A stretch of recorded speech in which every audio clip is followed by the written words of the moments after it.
The Nimble with Numbers team presents ChalkBlocked with Bo Big Time McBrayer. I gotta know what a $5 shake tastes like. That's not. I want winning, folks. You don't know diddly. And his partner, Scott Stag Simpson. Do you know who I am? Trying to put Tiger Bomb on this jungle's nuts. That's cute. I remember when I had my first beer. I gotta catch a glimpse of these warlocks. Let's make a move.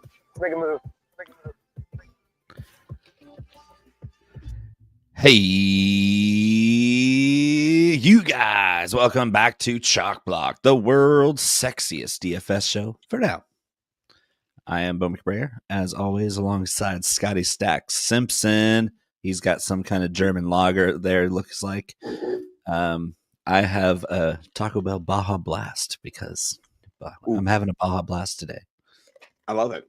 This is actually, you're going to like this because not officially NorCal, but closer to NorCal than SoCal for sure. Anchor Brewing down there in San Francisco, they were out of business. The COVID disaster situation, they mostly were a in-pub brew, on-tap, delicious beer. They're steam ale famous, right? 100 years old. So they went out of business. Local billionaire, thank God for billionaires apparently, bought them and refurbed and got them back going. So this is a hell or high watermelon, and it is. Ooh, I know that one well. Shout out NorCal. My favorite. And I drank these at the Outer Banks. I found them there. I had not seen them in years. And so you were at the OBX drinking NorCal beer. Yes. Probably thinking of me the entire time you were on vacation with your beautiful family. The whole time. With all the girls on the beach, I thought of you. I saw my wife in a bikini, and I said, "Where's Bo when I need him?" Yeah. I can fill out a bikini. That's for damn sure. I've seen some pictures. So I mean, you can see I got some color today. I got some color today. Rosy red. Yeah, we're the sexiest DFS show for a reason. I was saying. I mean, between you and me, it's hot in here. Just like our lineups. I did beat you last week, but that was because CD went down. Let's just be honest. Injuries, we don't want anything to happen to anybody. Hey, that's when you just you tip your cap and you give yourself a win column there for you, Scotty, and move on. Like for me, it was like I pretty much knew I was doomed draft back because CD got hurt in the first quarter, and that was curtains for me. And my lineup on top of that wasn't very good. Like I had a couple touchdown scores that made me look somewhat smart, but last week was not the greatest. So those happen. We bounce back, and to help us, we have Run the Sims classic optimizer from Justin Freeman, Pat Mayo, those boys over there. We like them a lot. I have a lifetime membership for this. I mean, that means until I die, I might even not tell them I died and give it to my next of kin who can continue on the Sims running. So he's gonna will it to somebody. Yeah. And left to Bo Big Time McBrayer. Scott Simpson's Run the Sims lifetime pass. Secretly, you're not dead. You're alive. That Justin. No. But this is what we do. We get in here, and this optimizer is great. It has all the games. It has all the lines. We can break them down. We can run the Sims. We can get in to see optimal leverage. We can look at the ownership. We can talk about the best play. So the way we do it is we run down from the way the optimizer starts. We're not going to bounce around. So we'll start with Washington going into Atlanta, -2.5. This game was, of course, betting has changed some hands. Money's going different ways with Jaden Daniels and Terry McLaurin out. There's opportunity for people. We got pay down options. Are you avoiding this game? I kind of see this maybe going under. What do you think? Yeah. I mean, without Jaden Daniels and Terry McLaurin, this Washington offense is okay, but they're also banged up at running back.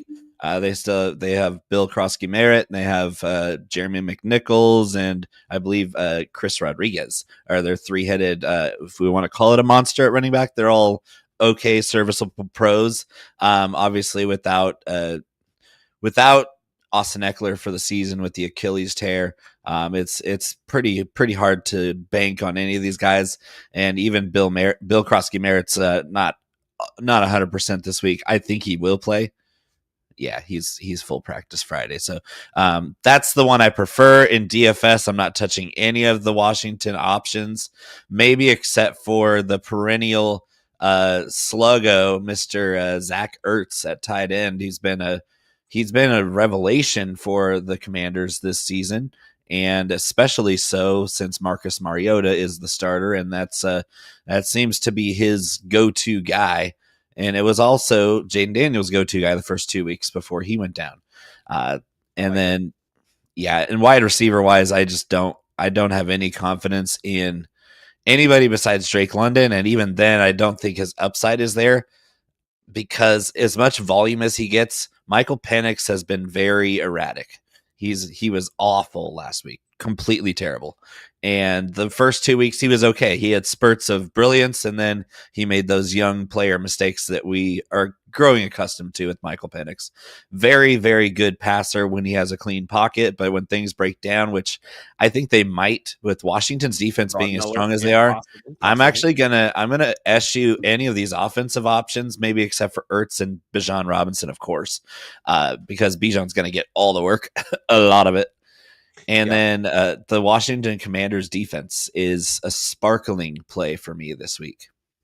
I think this is an under for both. I think Penix is underperformed. The Kirk Cousins controversy reared itself again this week. They're talking about it, and it's not what you want to hear if you're Penix. It was a game during the game benching. It was a benching for sure, but only for that one game. Of course. The coaching staff was very adamant that Kirk Cousins lost his job to Penix last year, so why would they throw him back in there this year? Agreed. Just he's having a bad game. It's like yanking a pitcher who's given up homer after homer. You're not going to keep running him out there. No, he's having a bad start to his career, honestly, so far. But with that being said, I'm going Darnell Mooney over Drake London. At $1,000 cheaper, at a better ADOT, and just at Drake London, to me, wide receiver 47 overall right now. He's struggle bus city, then on the Commanders side, Deebo Samuel is the only, big play option they have. Chris Moore is going to get the gross. Yeah, it's gross. He's going to get the Terry McLaurin slot role, not the slot, but the role in his slot. I was told last summer that Luke McCaffrey was going to be something, and I didn't believe it, and neither do the Commanders. The same goes with Ben Sinnott. We were told that the Commanders were going to feature Luke McCaffrey and Ben Sinnott all of last year. Didn't happen, and now they're still in year 2, barely getting any playing time and snaps. It's bleak out there. We're not going to. No, I'm not even. I'm going to throw Kyle Pitts out there in a couple lineups, including in the clash because of the price point. And he's been getting, 6-7 targets a game for Kyle Pitts. We can take that in a cash game because he does have big playability. Yes, his ADOT is not as big as Drake London's or at all Darnell Mooney's, but more consistency there for sure with the targets. Okay, here's a game that is. Listen, the under is at play because Houston's offense sucks and their defense is strong. So you got that kind of game control, game management, punt, whatever it is. Rookie quarterback in Cam Ward. This is a low total, though. Does this game maybe get 21, 20, 17, 21? What do you think this game kind of gets to? Because it's possible it gets over. No, I think I'll point to the return of Christian Kirk from injury. It's going to be his season debut for Houston. They missed that kind of get open type chain mover in the receiving core, just behind the linebacker, or just get open on third down. They couldn't get anybody open third down. It's been all Nico Collins this season so far, and it just can't be all Nico Collins. Like CJ Stroud has to have more options than Nico Collins. Right. Dalton Schultz is a terrible player. Like that guy is the most uninspiring football player I've ever watched. He makes Jason Witten look like Carl like Lewis. Usain Bolt. Yeah. Exactly. Dalton Schultz has no juice. No juice. If he gets 4 targets, he'll turn it into 12 yards. And you're like, okay, 4 catches for 12 yards. Great job there, Dalton Schultz. Excellent work, buddy. Dalton Schultz on the show next week. Yeah. For charity.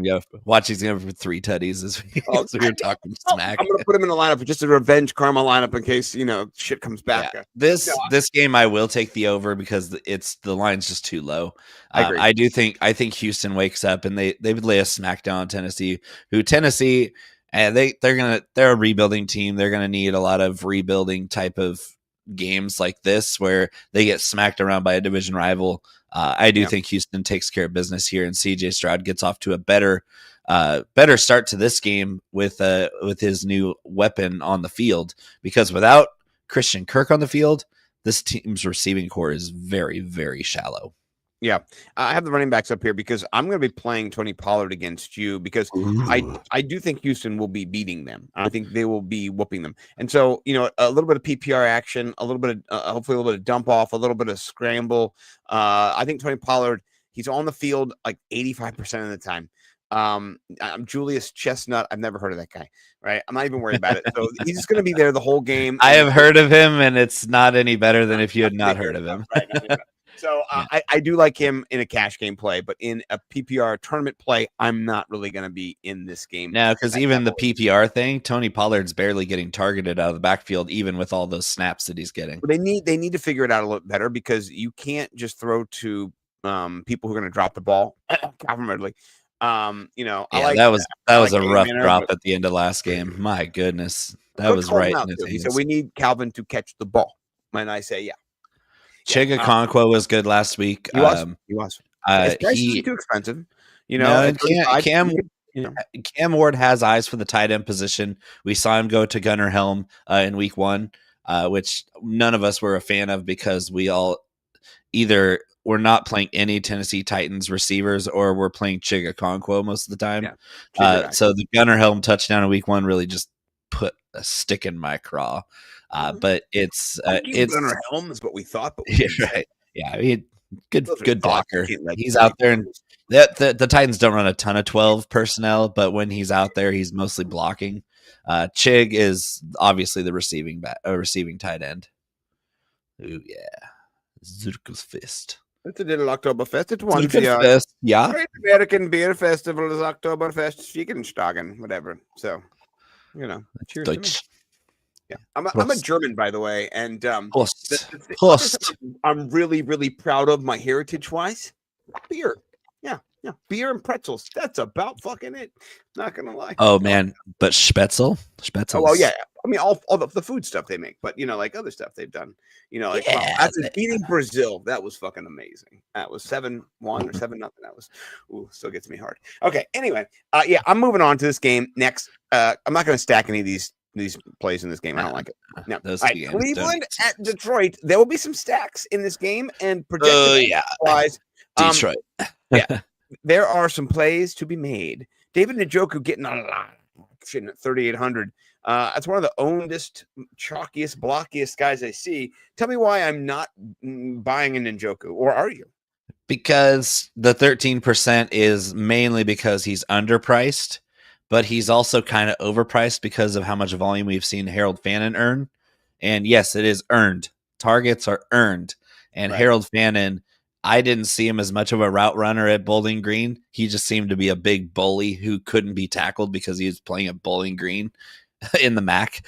But he's turned into a pretty decent pro as a rookie tight end. He's getting volume. He's earning volume. He's only $100 cheaper than David Njoku. And right now at this point, I would lean Fannin.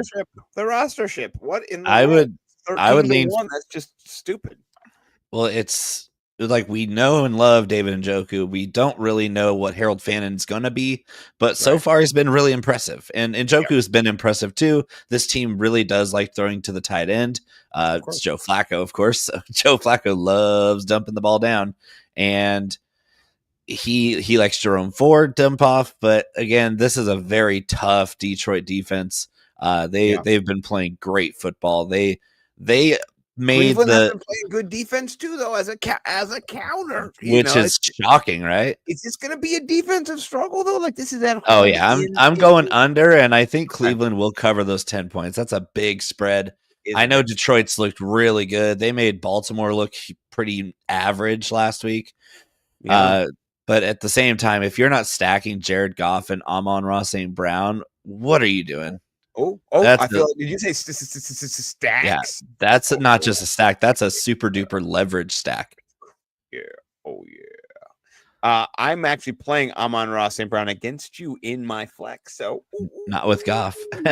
No, I can't start two quarterbacks. I'm going Bones Jones against you. So oh man. But, are you running it back? Because I'll be honest with you, I like me a little Quishon Judkins. I'm not gonna lie. He runs like he's a man possessed, like a Kareem Hunt, a young Kareem Hunt, possibly. I don't know. Yeah, with the same off the field issues. Oh wait, I didn't say that. That was listen. This is just life imitating art, imitating life. You know what I mean? It's just a Cleveland Browns thing, honestly. It's just they have a type. They have a type. Yes, they do. They have a type. I mean, we all have a type. Cleveland yeah. just seems to have an affinity for toxic. So let's. Have you been to Cleveland? No offense if you're in Cleveland. Yes, I have. Yes. I think Cleveland is a very beautiful city when you're flying over Lake Erie into the airport, which thankfully is not in the city of Cleveland. The airport's kind of off in the forest. Yes. We drove to the Great Lake Erie off of Cleveland as a family. We pulled up to the lake, and my dad was like, "What the is this?" Oh man, we drove across the. No way. This is. I'm out. So that was my experience in Ohio. My dad's a trucker, by the way. Now he knew where he was going. We've driven across the. What's going on? Good to see it, Jamie. Welcome. He's driven across America. We're talking about Cleveland too, so his ears perked up. Yeah, he knew. He knew. But I'll say this: better than Canton. Better than Canton. Maybe not. I don't know. We'll see. Yeah. He confirmed. It sucks too. Yeah, okay. it's the residents that'll tell you the truth. Good. Yeah. Well. Cheers. By the way, I brought this goblet back from the UK. This is a pint. It's just a regular serving size of beer over there. We don't get it in America. These little 12 ounces. You think you're a macho tough guy because you can slam like 30 12 ounce. Why don't you drink 17-ounce beers like a normal person? Cheers to just being normal. Sorry, America, you're not normal. You think you're special and you're so weak, you're so little. They put them in little cans for you because you can't handle your shit. So and it's mostly water. Yeah, it's such water. This is a 6%, something like that. I don't know. I'm gonna enjoy it though. It's got flavor though. That's the difference. Yeah, it's a margin. And when a beer has flavor, you can serve it at whatever temp you like. That's the thing. That's the thing. I had this idea. If the beer has no flavor, it has to be cold. Well, in the UK, when I lived there, you get the cellar beer, right? And what that means is in the ground, not in an air conditioned area, but cool. it's mostly chilled. Cool. So it's 50 to 45 degrees. And that's actually not bad. You can taste the beer itself. That's how wine is served. Why would beer be any different? It tastes delicious. I loved it. I went to the pub. We had a pub. It was in an old church, actually. The church had fallen on hard times, and the pub had been there to save the day. And there's the altar was where the beer was served. Oh, I went there many times. Prayed at the altar of the pub. And it was just really good to understand. Yeah. All right. Anyway, we've got some Jared Goff. We've got some Amon-Ra. Thank you for our boot. We definitely want some Quinshon Judkins. Quinshon Judkins. Any other players you want to add in here? Do you want to do a run back with Fannin? Do you want to put in an Montgomery or any game stack this up a little bit? Or are you okay doing I'm okay with that. I might do a little onslaught with Jahmyr Gibbs. Like, look, did you see what Sonic and Knuckles did last week against Baltimore? They combined for 4 touchdowns against a pretty tough Baltimore defense. That running game is very potent. So I think if I'm not doing a skinny stack with Amon-Ra and Jared Goff, I'm probably going to do one of the running backs. Okay. I put them both in and did a little bit of exposure to both, and I'll do the skinny stack with Amon-Ra. Oh, and Jameson. Yeah. Jameson's upside every week. I mean, it's the Tyreek Hill effect. It's obviously he's not Tyreek Hill, or he's better than Tyreek Hill at this point. But obviously, back in the day when we were playing Tyreek Hill every time he was on the main slate, that was Jameson Williams has that kind of firework potential.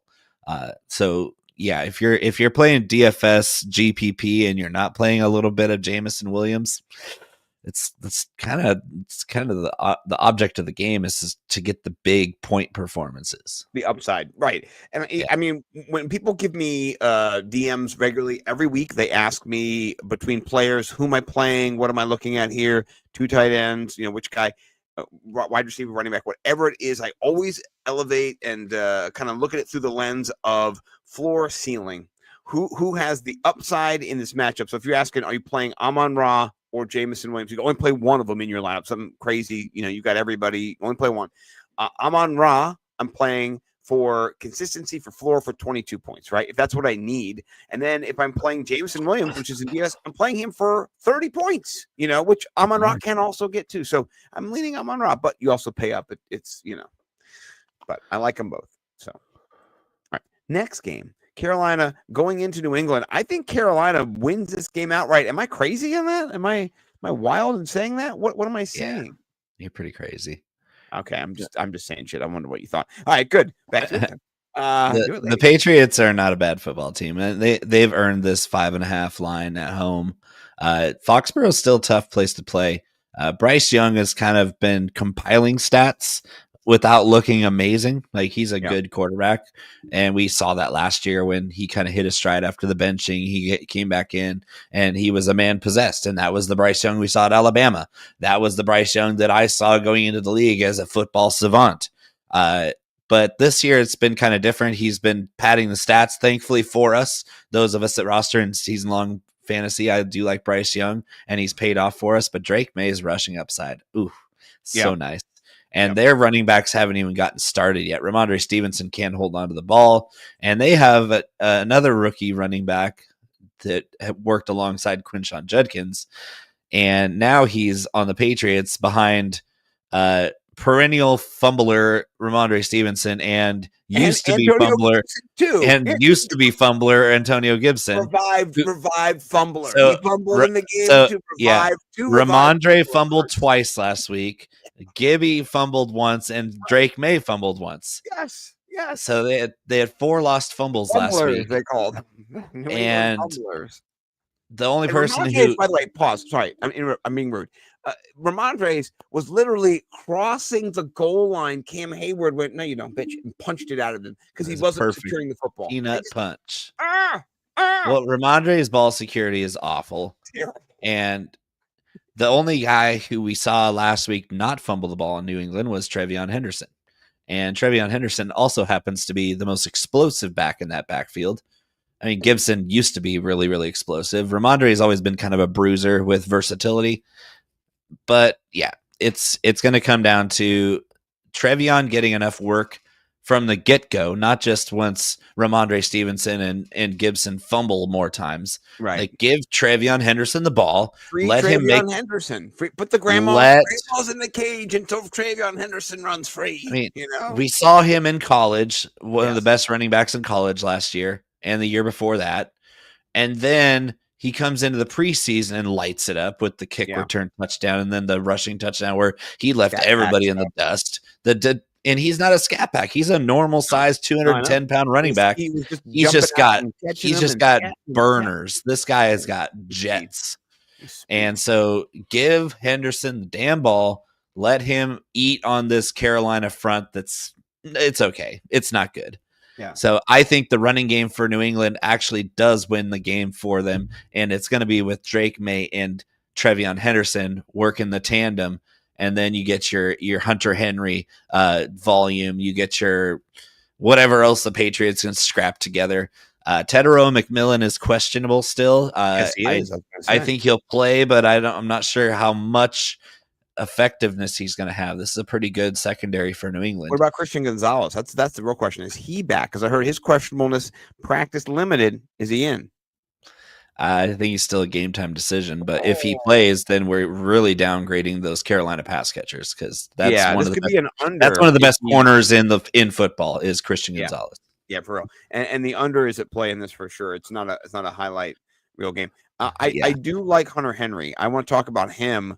Volume, and then also, I listen to other podcasts. So I listen to Rich Rebarb talking, and he's on lots of different podcasts, and he was sharing just different people were talking about how they like to run a little 3-high safety or 3-high look, 3-high cover shell in this cover 3, and that leaves the opening in the middle of the field. It's a soft shell there, and that tight end can just eat it up, and that's what he did last week, and that's what Drake May is going to do. So if you're going to stack Drake May, which I'm going to do, I'm going to put him in a little Hunter Henry because it's really cheap. If you just want to do that little tiny stack, you get the rushing upside on one side, and then if you do get volume and then a touchdown, you're getting maybe 18 points in that explosion for Hunter Henry, which we've seen regularly. It's like 22 or bust for Henry at this point, right? So, I'm going to put a little. This game's not getting a lot of action for me, honestly. Well, 9.5. If you can get a little sneakiness right there, I'm just putting a little bit out there. Okay, all right. That's right. You don't have to go with me on every play. You know what I mean? Oh, I don't. And Oh no, I know you don't. You're the hot take master. Sometimes I like to be a little bit off script and be hot takey too. You know what I mean? Yeah, but not even that much. So, all right. What do you think about this game? I was thinking about this without the weapons, and Godwin is maybe coming back. He practiced, I mean, it's looking good, but without the weapons in sync, and I'm a little bit worried about Baker and the boys in this situation. Yeah, Baker's all banged up too. He's banged up. Yeah. Oh, he looks a little hurt too. What do you think about this? I feel like Philly goes away with it. I just don't know if they run away with it with running, or if it is defense that kind of like clamps Baker, or if they're just going to pass the ball now. Like now that they've unleashed some of their weapons and you've seen the Armada, I don't know what they're going to favor. So what do you think this is a game that kind of, how's it play out? What's the game script on this one? This is what I'm one thing that I realized from last week is a lot of people are going to chase the points on the Eagles passing game because they looked explosive last week at spots, especially with Devontae Smith, who was one guy that I actually played last week that did well. He's a good man. Oh, the Slim Reaper, man. He's amazing. AJ Brown looked pretty solid too. Best player in the NFL, by the way. If you see him every week on the little like who takes the pictures and they're coming in, people in their like t-shirts and their jeans, and then you got other guys doing their thing, but he is dressed immaculately. He's great. So that being said, I think a lot of people are going to be overrating Jalen Hurts this week. And obviously, you can play Jalen Hurts every week because he's a rushing touchdown savant. So 6% Jalen Hurts. I'm actually gonna if I do a stack, it's gonna be with him and Saquon Barkley, because I think Saquon bounces back after a sluggish last 2 weeks and completely goes ballistic on this Tampa Bay defense, which hasn't been as good stopping the run this year. Yeah, surprisingly, with Vita Vea healthy and in the middle of the field, that teams have had success running away from Vita Vea. Are there any run backs that you like in this? Any dueling banjos, or are you looking at Bucky Irving, Emeka Egbuka? Both of those guys are. I just love those two guys. I love Emeka Egbuka so much. Everyone stole him from me in every draft except for one. And I got him and I'm really excited about that one league. You're in that league with me though, so. Yeah, and you stole him from me. I was quite upset. I was very upset because we were picking back to back, and I think I sniped you the round before, and you took it out on me in a big way with the Ibuka pick, and I wasn't very happy about that. But my team in that league is loaded, I didn't do too bad. Yeah, appreciate you, Jamie. If you don't know Jamie, internationally known fugitive. Man, he's known around. Just talk to him about Canton and the band. I've talked to him in Canton. Yeah. Well, let me say this. Little known story. I found out at dinner, we were hanging out with him, that he went into a room that was like off of the main hallway of the hotel / country club they were staying at, bed and breakfast, whatever it was. And he went in and he had grabbed some family's bag that they left from a wedding. No. And he's like, look at this great news they left. Look at this. It was great. He was just like, it was complimentary. It was just a gift. Possession is 9/10 of the law, especially when you drink it and you can't trace it. So that's the guy over there. We had a great dinner conversation. So, all right. What about this next game? The total now is finally getting into the higher. It's the 1 p.m. game that is above 47. All of them are 45. Excuse me. Yeah. So jumping up some points here. Is this not a total blowout? I'll say this before you answer. But I'll say this. New Orleans gets it in. Pace of play, numero uno. Negative game script, doesn't matter. Positive, doesn't matter. These boys are hustling, bustling, muscling, got you moving and grooving. So even if they're losing, they're going to keep running plays. Like, this is going to be a game with a lot of plays either way. So with that being said, I'd like an onslaught stack with one bring back. So if you can give me one single player on the Saints, value, whatever you think is worth tagging along on our stack attack, I'd like to hear it, because I'm going to build one with Josh Allen. I'm going to build one with Jawan Johnson. It's Jawan. Okay. Shout out NorCal. Jawan Johnson. He's like 6'9". He's like He-Man. He's a beast. And he's the only good player on that offense because Kamara hasn't looked that good. Spencer Rattler's a terrible football player. Hey, wait. His pass percentage is like at 70% though. So Good. Well, he still sucks. does. So He's here's the thing about playing fast when you're a bad team is that you get blown out more.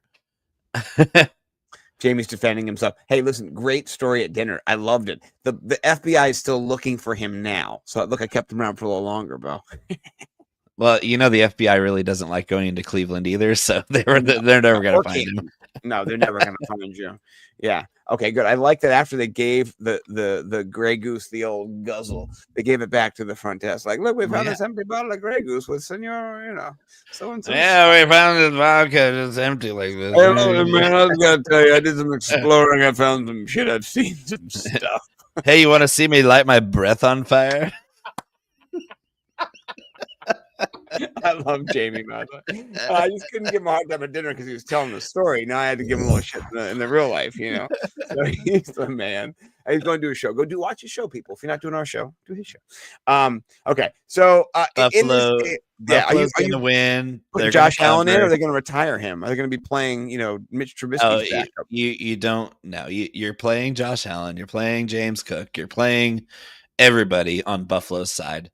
The Saints are going to lose. They're going to lose by a lot, but I don't think they cover 48 because I think it's going to be like 35-10 or 35-6. I think that once they get up by like 3 or 4 touchdowns, they're just going to take the foot off the gas. But by then, we'll have the damage done that we needed for the Josh Allen, James Cook to pay off. I'm not a big Kincaid fan, but I do like running out some wide receivers, Khalil Shakir, and I am going to go back to the well with Keon Coleman. I really am. I kind of already made those stacks really fast when you were looking, but I'll put more in there. I wasn't looking. No, I wasn't looking. Well, listen, I love James Cook in this matchup. I think James he's a great cash play. He's a great tournament play. He's just a great play. The offense goes through him, and so even if Josh Allen's going to be throwing touchdowns, he's still probably going to get over 100 yards rushing, and so I like this play. And then Dalton Kincaid, I snuck him in there. You weren't watching. I did put Kincaid in there. I don't like him, but I can take Kincaid out. Don't worry. He's overpriced. Well, I mean, so far he's gotten some upside. He's not been. Does he though?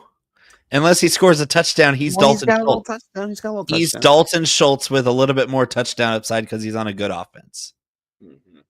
Yeah, I think he's a little better than that. Have you seen him singing the Mr. Brightside running around the stadium? Really impressive. Yes, thank you. That was top notch. Tight ends named Dalton who played in Utah.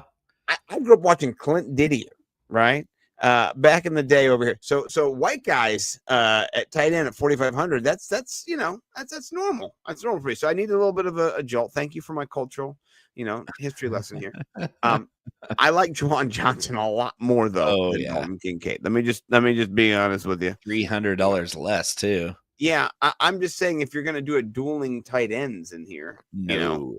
Yeah, I know. I'm putting both of them in here though with Shakir and with Keon Coleman. No Josh Palmer for me. He's not done nothing yet. So nothing. He crushed me last week. Yeah, I know. I saw a little bit of that. All right, question for you here. Are you a Jackson Darter? What do you think about the Dart? Jackson Dart is as volatile as it gets. He's a gunslinger. He's athletic. He's a gunslinger. He has no fear. This guy is unflappable. He's not going to crack under pressure, but he's got a lot of Jameis Winston in him. It's a lot of and he's more athletic. He's more athletic than Jameis Winston. He's got a lot of charisma. He's got a lot of game. But this Chargers defense is going to eat him up. They're going to force. Chargers defense is going to be pretty chalky, but I'm still going to play him. I mean, listen, I'm going to be honest with you. This is my analysis of the Chargers defense. 60% of the time, it works every time. Yeah, that's all I can say. Paul Rudd speaks for me. I think you should go. I mean, what's the rostership here? Only 4%. What? 3,300. Yeah, let's do it. I think the overriding belief Jackson Dart is going to give up either a pick six, a scoop and score, or both. I think people think that the energy he brought in the preseason is going to transfer to the game. He didn't see any disguise coverages in preseason. He didn't see any backouts. He didn't see any double mug blitz looks. No. He didn't see anything complex during the preseason. and he's got Malik Neighbors, which is Angry? exciting. Angry Malik Neighbors. Yeah, well, that could be good for the Giants. It could be, unless he's doing Odell Beckham. He's running into, kicking nets and kicking shit and getting angry. It's been. I don't think he's quite like that, but yeah. Honestly, this game is pretty ugly. I'll take the under because I think the Chargers. If I'm doing stacks, I'm doing Justin Herbert and I'm doing Keenan Allen. I'm probably going to do some QJ. Quentin Johnston's been fun to watch this year and at the end of last year. How good has Justin Herbert been this year? Woo! That dude's on a heater. We love Justin Herbert. Go Ducks. And how about a run back with Mr. NorCal himself, Cam Scattaboo? You're getting scatter crazy on me, brother. I'm going to go for it, though. I love your Pride of Rio Linda. Yeah. Sorry. Also love the fading of the chalk. What do you think about a little bit of the tight end action? Are you into that? No. I did something wrong here. These Herbert, two teams? Johnson. These two teams tight ends? No, absolutely not. Well, before you say that, I did put together a stunning video that was just for Mike. But that was all about Aronde Gadsden. Yeah, 2,600. He's so cheap. I thought he played for the Dolphins. No, that's somebody else. That's his daddy. That's his mom. No. Yeah. No. I liked what I saw, particularly the contested catch on the sideline, toe tap, being tackled. Oh yeah. No. Aronde Gadsden's a really good football player. 2,600 tournament play. Yes. Tournament play. Aronde Gadsden. I'm all in. Mike Cash Collins, by the way, put him on. I'm not gonna lie. I've heard of him. I pay attention. I saw him in Best Ball. You hear the Best Ball bros. Pete Overzet. Shout out Pete Overzet. He said something that was really interesting on the Swolecast. I don't know if it was this week or last week. He said, "Do you think that we've kind of ruined fantasy football? The Best Bros have because we put." Yeah, I said, and immediately said, "Yes." Have you read Wide Receiver 2 Theory? I make a big statement about Best Ball Bros inflating wide receiver 1 value and just like ruining the fantasy market and making people chase people like Marvin Harrison Jr. and others. You need to understand how trends work, people. It's just so disappointing. But anyway, I had just to touch on that because it really connected exactly what we're saying. I was going to say they ruined it for other reasons, but you go off. well, here's my point. And this is the thing. Wide Receiver 2 Theory, if you don't know what it is, I created it. It's mine. It's 6 years old. It's the idea that the overall community overvalues wide receiver 1s on teams. So you think Keenan Allen, Lad McConkey right now, who's higher rated? It's Keenan Allen. You can give him in the 11th round, Lad, 2nd round. So that's just called value. It's called smart footballing. Same thing with running backs. You always can get the higher running back at a much greater cost. And that's how it works. So just understanding that can make you much better at playing fantasy football, and understanding how people can hyper focus on positions and drive up costs. That's why running backs were great last year, by the way. That's why running backs are back, is because they were undervalued because stupid Best Ball Bros drove the market up on wide receivers that then skewed the market. We used to have 8 running backs in the first round. Now we have 8 wide receivers. Do you understand? Do you understand? Okay. Anyway. Done. All right. Let's jump to a great game. My favorite game. A game I'm playing against you. Daniel Jones is like QB3. What are we doing? Are we in an alternate universe, Bo? What the fuck is going on? It's the Colts, and the Colts are running the football. And then they're running play action off of that. And Daniel Jones has mobility, so he's throwing the ball down the field. He's finding his tight end, Tyler Warren, pretty well, better than I expected. Jonathan Taylor, though, oh, God, that guy's good. So undervalued all draft season. Thanks, Best Ball Bros, for driving JT down into the 3rd, 4th round in drafts. Thank you, Best Ball Bros, for ruining fantasy football in my favor. JT all day as my running back 2 behind Bijan or whoever else I wanted to pick up in the first 2 rounds. And then, so Tyler Warren has been a good target for Daniel Jones, and Michael Pittman's been good. This whole team has been clicking on offense. I think that comes to a screeching halt this week in LA. LA is going to destroy the Colts. They are going to annihilate the Colts. I'm taking the Rams, the points, the over. the Rams are going to destroy the Indianapolis Colts this year. This week. I'm afraid. I'm not going to throw hay on your parade. I will say though that part of these rosterships do not disagree with you because you've got 33% for Puka Nacua. That means like every lineup basically has him because the Colts have nobody to cover him. Nobody to cover him. I'm playing him against you because I'm going to beat you, and that's what I'm going to do. So because of that, I understand this. I like Michael Pittman. If I should have played Devontae Adams against you because I know he's going to play. Yeah. If you're looking for a missile in the dark, AD Mitchell, 3,100. That is a missile in the dark right there. It's definitely dark. Listen, when he scores a touchdown against you, I will text you and I will laugh in your face tomorrow. I will also bring this part of the show up and I will point to it. If he doesn't, it would be well earned for you. It would be well earned. The problem with Mitchell is that I just don't think he's getting enough looks for how open he gets. And I still don't think that happens against a very good Rams team. This team is really good. They're a Super Bowl contender this year. As long as they stay healthy with the running game and good hands, Stafford's healthy. I mean, Puka and Devontae Adams tandem, that's just nasty. Yeah, because Devontae Adams looks 0% washed. 0% washed. He has all the red zone targets, by the way. All they do is he's always open. Or they're like, we didn't get you on first down. My bad. We'll try again on second down. Oh, wait. Second down didn't work out exactly how much. Third down's available too. It's because Matthew Stafford is a really, really smart quarterback, extremely savvy, and he knows when a guy that is open like that and he just didn't go to him, he's going right back to that guy. He's going to say, hey, my bad. I got you on the next play. Get the right look and just he's the other NorCal guy. He knows. He knows. I mean, Aaron Rodgers and him have like 75 touchdowns or something like that together. So like he understands the mind melt. Getting him. Yeah. So I put a little JT in there because listen, if you're not playing JT at this point, you're not playing fantasy football. You don't get it. He's number one back. He is numero uno, and he's underpriced. Honestly, I'm not lying. He should be. So. Remember when Derrick Henry was running the world and he was like 9K or Christian McCaffrey was 9K. The DK is playing with us because in a couple weeks these guys will be 9K. They're going to just be like, yeah, you bought him before at 75. Now, after a 29-point performance, we're going to put him at 9K. So get him at 75 while you can. I'm all in. What do you think about this Jacksonville, San Francisco game? I've heard people throwing up in the parking lot who bought tickets to this, but not on the Jacksonville side. I mean, that's just Santa Clara. That's just a smell from the beach.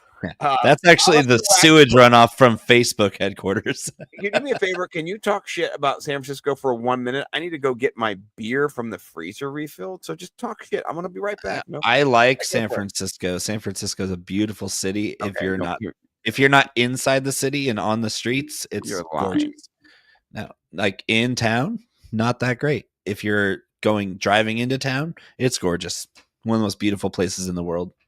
And so I won't say anything bad about San Francisco other than it's kind of let itself go over the last decade, which is unfortunate, but I think they can very easily get back on track. Santa Clara, however, is in Silicon Valley down there, South Bay, and it's just full of very, very, very rich people. And Santa Clara is building Levi's Stadium in Santa Clara was just a complete money grab because that stadium is terrible. You look nice in front of it. Not gonna lie, that one time you went there, I mean, it's nice. I mean, it's NorCal, but it's still like that stadium was built in no shade. There's nothing around it except for like Facebook headquarters, all the Silicon Valley stuff. It's okay. And them hosting the Super Bowl, I don't even want. Even if somebody offered me free tickets to that Super Bowl, I'd probably pass because it's taking crazy pills. Yeah. Levi's Stadium is not special. With that being said, also 33% besides Puka today is Christian McCaffrey, and he is 8,500. By the way, he's 1,000 more. Well, who else do they have? I mean, he's getting a 40%. He's getting a 40% target share. Honestly, you know it's going to happen. Is Pearsall? Can you hover over Pearsall's status? Because I like Ricky Pearsall if he's going to play. Limited. practice. Limited. That's game time decision all over it. That sounds Late terrible. window. Ugh. I don't like this game at 46.5 because I Oh, think under. so under. What are we doing here? Like, We've seen the Jaguars play, right? Tongus is gonna get strange with it. Like, what are we doing, people? This is gross. Yeah, and unfortunately for the Jaguars, their offenses looked awful, and the 49ers defense is the reason they're 3-0. Yeah, their offense. They got Robert Saleh back. Yeah, they got healthy too. Yeah. So yeah, Sal's a maniac. You know, he Oh, wants to be a Navy SEAL, and then he's got Aaron Rodgers being like, "Hey, drink." 49ers defense has some appeal at 2%. The Jaguars just really don't have much of a chance here, but there won't be a lot of scoring. How about this? I'm picking San Francisco right now on this show for my DraftKings, the sports book, the survivor pick. Right, I've got 3 weeks. Right, I'm going to pick this game right now because I think absolutely. I just do not. I mean, Brock Purdy's back. I know they don't have a lot of options, but I just do not love Jacksonville. Their offense. What are they doing? Parker Washington, is he their wide receiver one? We got a wrist injury for Brian Thomas Jr. We got Shane Waldron fucking shit up again for him. Like everywhere he goes, people want to know, why does he success? Yeah. How does he keep getting jobs? Is my question. Because listen. In NFL, there's nothing more like white guys failing into success. Like that is the white guy motto in the NFL. Like, oh, you failed here. Would you like to be a Super Bowl winning coordinator? Join the team. Yeah. It's so gross. All right. I'm jumping to this game, which I think the Bears should be favored in this game. Honestly, they really are with the one. Yeah. What are we doing? What are we doing? That's just weird. Yeah. Bears out. Bears outright. Yeah. Bears outright. This is weird. Like, come on. Anyway. I don't know about the over under though. That's a little high. Yeah. What are we doing here? We know both teams do not like to play defense, and both of their I looked at this earlier. I did a lot of scouting because I'm a scout for the show. You know, I've been looking at this. By the way, I'm not going to give you a hard time, but I struggle with anxiety as a person, as you know. It was like 4 hours. You didn't text me back, and then a bunch of shit happened, and then I was just like, please tell me. You know, and then you were like, yeah, man, I'm on a hike. I'm on a walk. I'm just like, okay, good. Because like for me, like I love seeing you, you know what I mean? And my worry meter was going up, but not as much as this game. 17% ownership between the two quarterbacks in this game. That was worrying me more. So I just want to tell you, peel back the curtain, double anxiety here, thinking about you and this game. I want your reaction to this. You should worry more about Geno Smith than worry about me. That's what I was thinking too. What is this 10% rostership? Are you blocking that chalk? Oh yeah. Give me Caleb Williams stacked with Roma Dunze, DJ Moore, Cole Kmet. Shoot, you can stack this whole game. DeAndre Swift is stackable in this game. We're going Bears onslaught. The Raiders are terrible. Like they are so bad. They can't block anything. They're the worst offensive line in the league. Poor Ashton Genty's back there. As soon as he's got the handoff, he's got a guy up in his face mask up underneath it, tickling his face before he giving him the business. Yeah, he has none chance. Like he's one of the most talented running backs we've seen come out of college in a decade, and he has no room to run because the Raiders cannot block. So they don't believe in blocking. They think blocking is a 4-letter word, and they're not. If you watch them on film, they don't even look like they're trying or even know what they're doing. So the Raiders' offensive line is terrifying, especially against a Bears defense that has given up points, but they've also had an extremely difficult strength of schedule the first 3 weeks. This is a break for the Bears. And I think the Bears go out and do what they did to Dallas last week and just stomp all over the Raiders. The Raiders aren't even as good as the Cowboys, and we saw what the Bears did to the Cowboys. Yeah. The Bears are a good team. They're not a great team, but they're a good team. They have a great head coach. They have a good quarterback on the rise, and their receiving core is fantastic.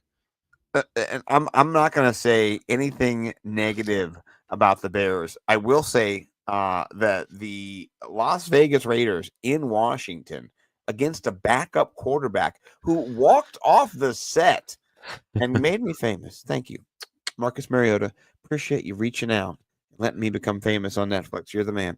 Yep. But just, I mean, he lit them up 41 points. They couldn't tackle Jeremy Nichols. They looked terrible. And the only reason they scored any points is because Washington gave up. They were just, so here's the question, right? In this game, is there a point where the Bears, they don't give a shit anymore and we got a crazy run back? You know, are you giving me a Trey Tucker? Are you giving me a Jacoby Myers? Is there any Brock Bowers? Is there any run back, or is it all onslaught? Because I built a couple, but I put none in. What do you think? No onslaught for me. I like the Bears onslaught, but no running backs. No run backs. I don't want the Raiders at all. I think they're going to get run off the field. They might not even score 15 points in this game, but I know the Bears are going to score 25 to 35. So I'm not sure about the over-under. It's probably an accurate line, but the Bears have a lot of heavy lifting to make that number hit. So where this game goes in Las Vegas indoors, we're going to see some points for the Bears. I'd say 35-14. That puts us at 49. So that's pretty close. Okay. I mean, yeah, I just didn't know if you wanted to get a suck out touchdown, but that's fine. Yeah, I don't really want to try to predict which Raider's going to smell the end zone at the end of the game. I like that. Yeah, that's bullshit. I'm sorry. I should ask a better question. Fuck me. That's my bad. All right. But yeah, all the Bears receiving and running options should be in your queue to roster up.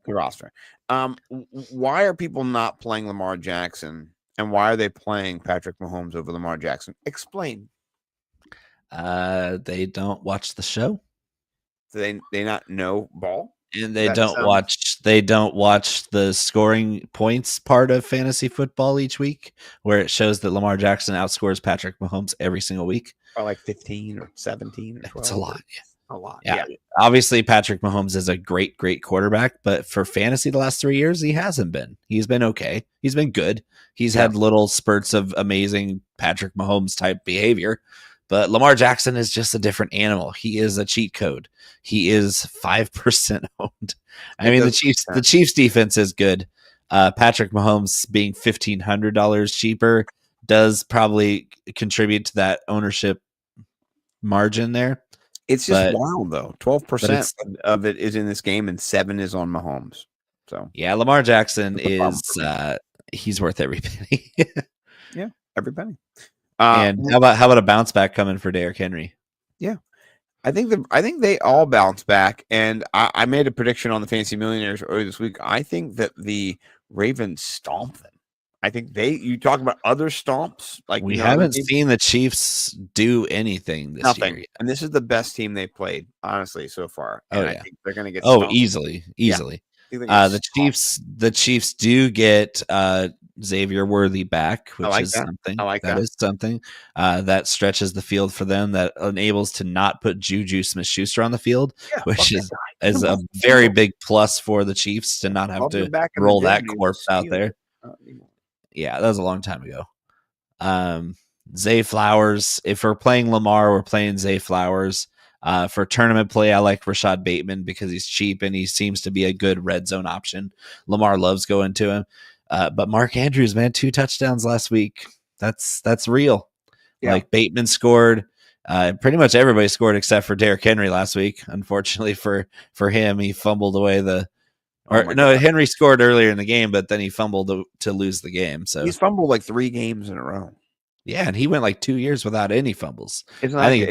It's pretty fluky. Mark Andrews is underpriced, $500 less than Kelsey. Listen, and 4%. Kelsey's a corpse.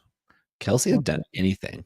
He's a corpse guy. Why is Kelsey $4,800? If you're paying $4,800 for Travis Kelsey, you might be interested in some bonds. I have some stocks.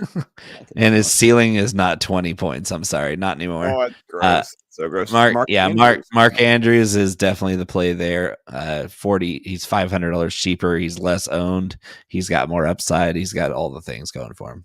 And I will say this: I'm a wild man here. Call me crazy, right? Oh, we know you're crazy. The Ravens have like 3 starting defensive tackles that are like injured. And they've got 2 that are not going to play. It's 2 starters not going to play. So 1 is going to play. Good. They've got 1 starter going to play. Backups are in there. Not that they're not good. Not that they're not trying hard. But if you want to play a crazy late window Kareem Hunt at 4,800, I'm not gonna say anything to you. No, Bo's You not. gonna are say.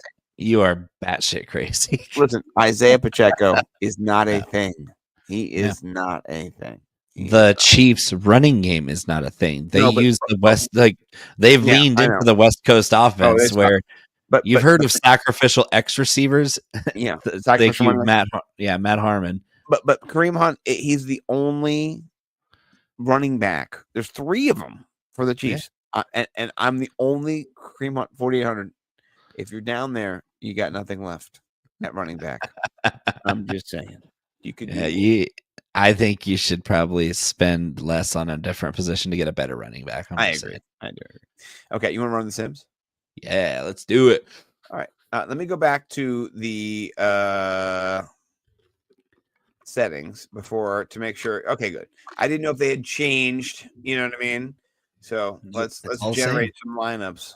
Blue 42, blue 42, hut.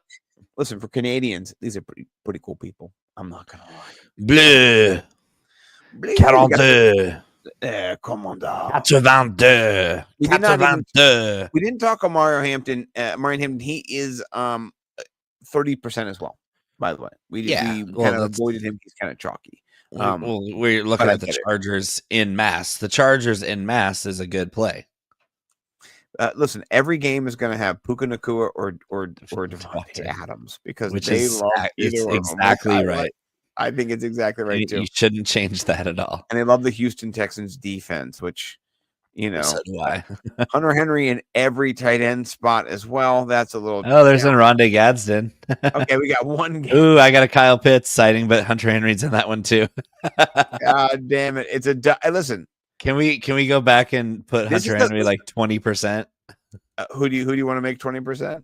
Hunter Henry. He's in every lineup. He doesn't. We should make him. We should make. I like Hunter Henry, but let's do this. The settings are that the max is 30. We should make the max 20% for everybody. That's better, right? And then you're not going to get any of your running backs. Okay. Hold on then. You should do 35 like you had it, but go to I wish I could do running backs 35, but then go back. Okay. Yeah, go to Mr. Hunter Henry and limit his exposure. Specifically, Hunter Henry's. Yeah, they are like 20. We want some Hunter Henry. We just don't want. We do. We don't want all Hunter Henry. We want some Tyler Warren too, by the way. Yeah. And I think Kyle Pitts is there. Juwan Johnson is here too. Juwan. Ooh, I like Juwan. I don't like Chris Moore in that lineup. But they really do think Hunter Henry is optimal, don't they? Yeah, they put a little Juwan in there. Cole Kmet, Brenton Strange, Juwan, and Kincaid. Ooh, I don't like the double flexes this week though. That's no. So many tight ends. Too much Jared Goff in here too. I'm gonna go back. And I'm just going to de-golf it a little bit. I think that's Goff is pretty optimal. You want all the Goff? Goff is. I'm double stacking Goff against you. Okay. Well, then I will not change the Goff.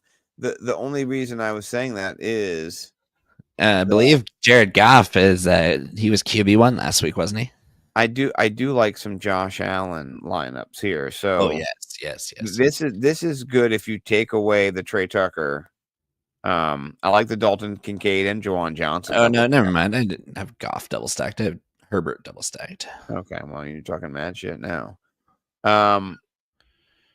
There's some more variants here. Here's one. This is. Ooh, I like this one. Allen, Cook, McCaffrey, Nacua, Shakir, Mitchell, Johnson, Gadsden. Big upside. That's a big upside. That's a big swing. Yeah, that's a huge swing.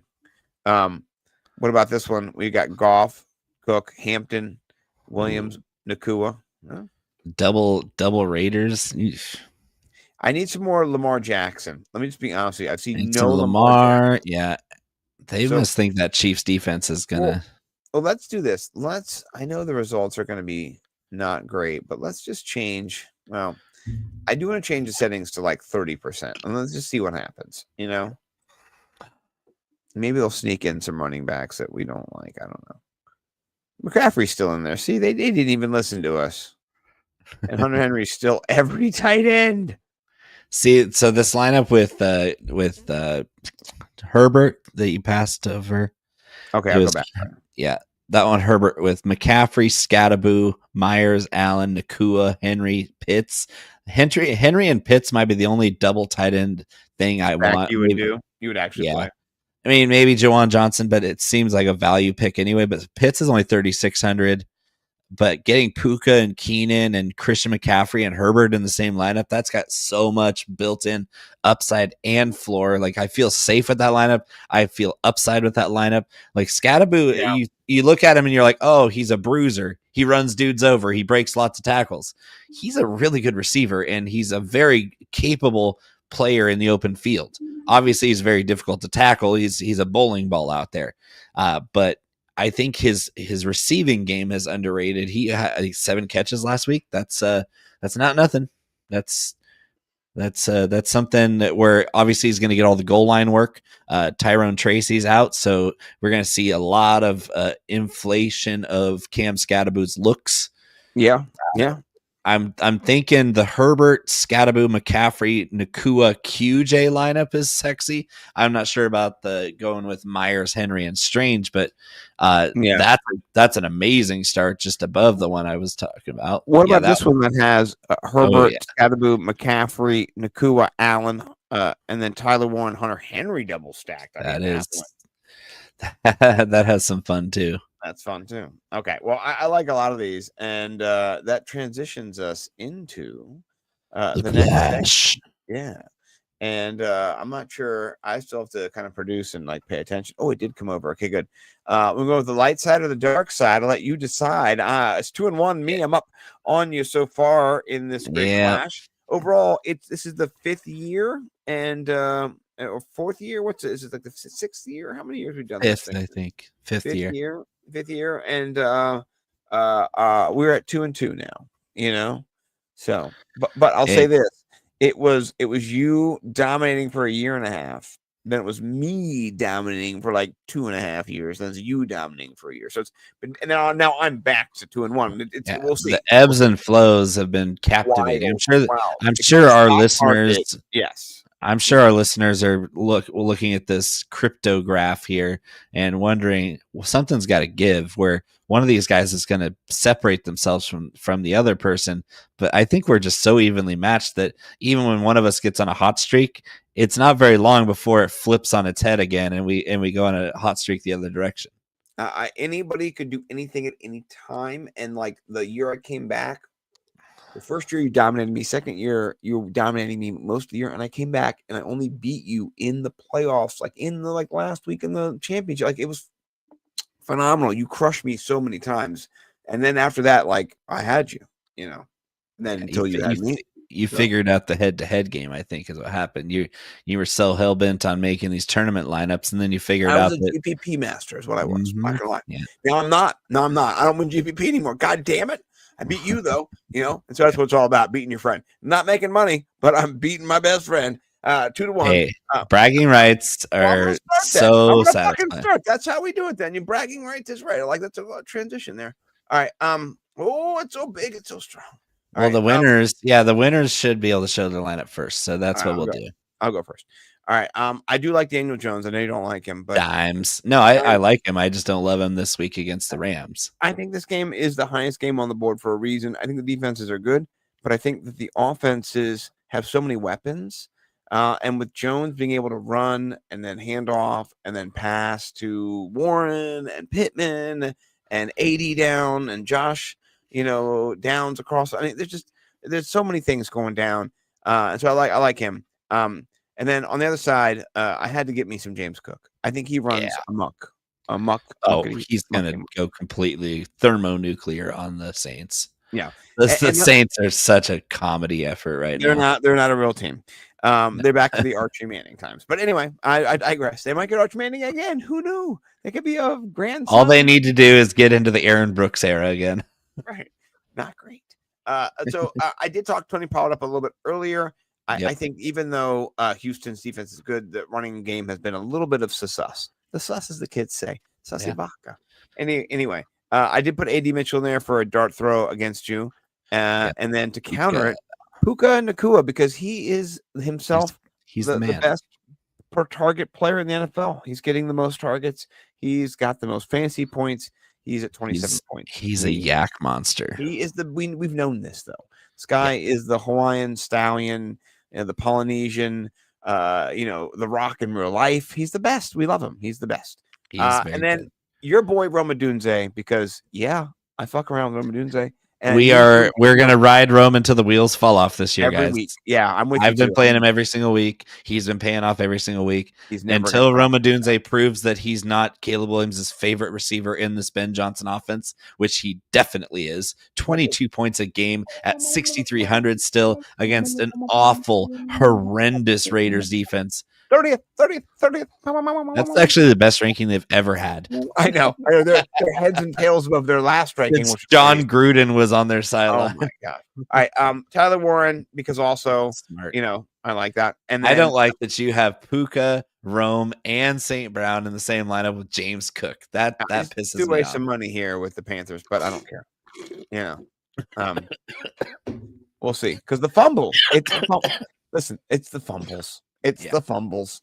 5 fumbles last week, like you said, 4 fumbles last week. Well, you had to afford St. Brown, Puka, and James Cook somehow. Yeah, I did some devil magic. All right, let's look into your lineup, because you got some devil magic, because you got 3 of my players, or two of my players. God damn it, I can't get any of my own players here. James Cook, you snagged him. All right, talk about Herbie, those bananas.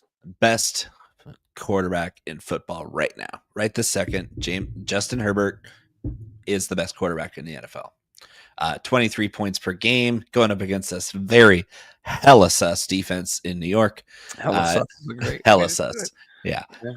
Justin Herbert is playing out of his mind. His weapons are unlimited weapons. He's got all the athleticism that Danny Dimes has too. In fact, Justin Herbert, did you know this? It's the 8th highest relative athletic score of all time for quarterbacks. All time. Damn. He is an extremely gifted unicorn athlete. And then you got James Cook. Of course, we were in same headspace there against the Saints, who can't stop anybody ever. And then I'm going kind of against the grain with Scattaboo. I'm banking on volume. I know that the Chargers defense is solid.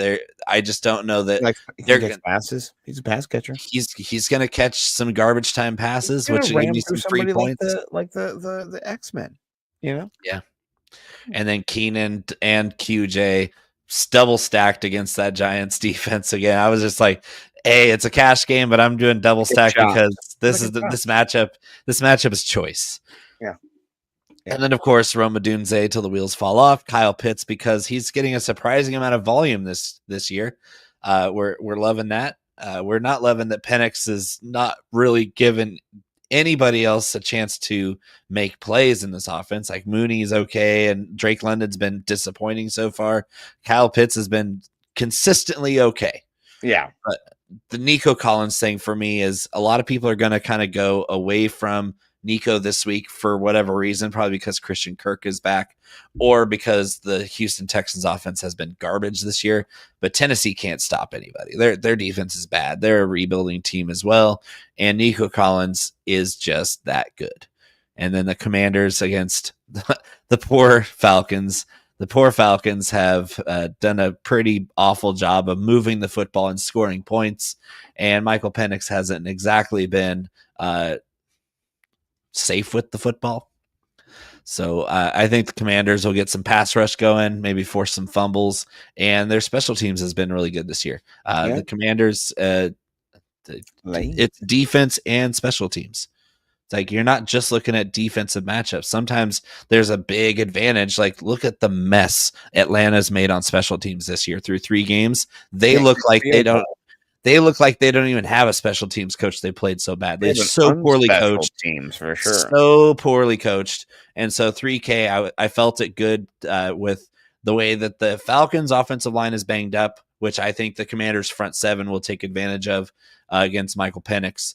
And then, of course, the special teams advantage is massive in this game. I like it. What's the spread on this game, by the way? I'll give you the go 4.5 in your favor. Okay. I like it. If you have not already, please do follow us on the. Oh, look how handsome we look. We're yelling. It's what I'm we not do. nearly as sunburned as I am today. Hey, you're a lobster. Cheers to you. 6 mile hike. I was wearing Well a done. full coverage hat and sunglasses the whole time. I still got color. It was a long hike. Your whole outfit on with you. We left the house at dawn, and we didn't get back till like 1:30 in the afternoon. I was impressed that you were hiking all day. I was just being anxious, and I was hiking in God's country. I'm not gonna lie. I can show you a picture because I'm a psychopath. I woke up today and I went to Walmart and I'm waiting for some new Transformers to come in because I like Transformers because I'm a collector and I'm also starting a Transformer store. Gen X toy man. Oh my gosh! But how about I bought $300 worth of Transformers today because they had a Megatron, they had a Onyx Prime, and then they had just a bunch of them. So I was able to complete my Devastator, and I'm a huge nerd. But this summer I probably spent $1,500, maybe more, on Transformers to build a huge collection that I'm selling, half of it, but I'm also saving and holding half of it to sell later. So I'm really excited. I got some things in the works with the Transformers. So besides that, though, this is us. This is sexy us just railing about fantasy football. DFS. That's what we do. So beautiful. Yeah, that's what we are. This is the year 5 for us, and started as the cold hard, the fast cold hard. What was it? Fast hard finish. Fast hard finish. Yeah, fast hard finish, and now it's turned into a plethora of friendships and relationships. So follow us. Also, we're here every week.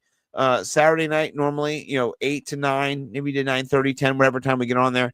And we're on the Fantasy 6-Pack. Please like and subscribe on YouTube. People, thank you so much if you have not already. Thank you to Jamie. Thank you to TS. It says PPR Flex, DJ Moore, Devonta Smith, or Monty. You can't go wrong with Devonta Smith or Monty. I'm playing him over DJ Moore, but DJ Moore could bust out 2 of this game because Raiders defense sucks ass. So, I mean, if those are your 3 choices, that's a really good problem to have. Right. Enjoy. Anything else you want to plug, Bo, before we get out? Please follow him, by the way, at Bo McBigtime. That's his personal account over here. Just, you can go to my Instagram where I post all my food porn. Yeah, I like his food porn. And my Twitter is turned into just food porn too. So it's my first post there is my pasta that I made. Listen, I'm not gonna lie to you. I am out. I just ran out today. Oh dang! Ever. I only have a couple bottles left. I'm gonna have to make you a fresh batch of this. Yeah. So I'm gonna have to put in like a 10 order bottle or something because I'm gonna and I'll make you a whole batch. Yeah, you're in a crowdsource. Yeah, crowdsource. Group. Yeah, I need the whole beltway to put in a mass order. I've got people who want your shit because when they come over to my house, I bought at one point like 20 bottles. Maybe like 5 or 6 broke, but I had so many that I would give them out to my friends. I'd say, "Hey, you want a bottle? You want a bottle?" People would, "Yeah, I want a bottle." And so I hooked them. I hooked Denny, hooked Steve, my father-in-law, hooked Mike Collins. So I've got at least 3 people Bruni, 4 people who would be like, "Give me that shit right now." So. And don't sleep on don't sleep on my Green Envy Salsa Verde either. I've never actually had it, and I need to have some of that. You're getting one in your box, even if you don't. I'm gonna listen. I gotta tell you, the taco Cizin is great. Everything is great, dude. I don't understand why you are not on the Shark Tank or whatever it is with Mark Cuban. If Mark Cuban knew about your food and your ability to do things, I think you could just retire, make it a Mark Cuban situation. So, but yeah, that'd be cool. I mean, I don't really want to put that much work into it. This is kind of a passion project for me, if anything. And since I don't really see it as a job, I'm still having fun with it. And you wouldn't want me to give you $1 million for your recipes and stuff. I might think about it. You're getting closer to my number there. Okay, good. All right, we'll talk to Mark Cuban. All right, with that, you start flipping those Transformers, buddy. I know. Listen, I got a lot of work to do. I'm 100 here right now. Yeah, you just got to get Jamie Pirog to start sniping them from the ghost rooms. Steal the. Hey, by the way, ghost rooms being a place they put people's stuff that have left them behind when they've traveled to their location and they didn't mean to leave their stuff behind. So Ghost Room, hilarious. I love it. Afterwards, he found there was like portraits of people's families in the bags. He was like, "Oh snap!" He was in somebody's townhouse. That not cool, man. They live there. So hey, anyway. it's not breaking and entering if the door was unlocked. So well, listen, the way he made it sound is like he got up in the middle of the night to like go to the bathroom or walk around or just what's this? The spirit led him. Next thing you know, he's like finding stuff and like, look, I found $100 bottle of vodka. I got a complimentary bottle of Grey Goose. I was like, that sounds illegal. So it was fun. Yeah, fun. Anyway, thanks for watching. We'll see you guys next time.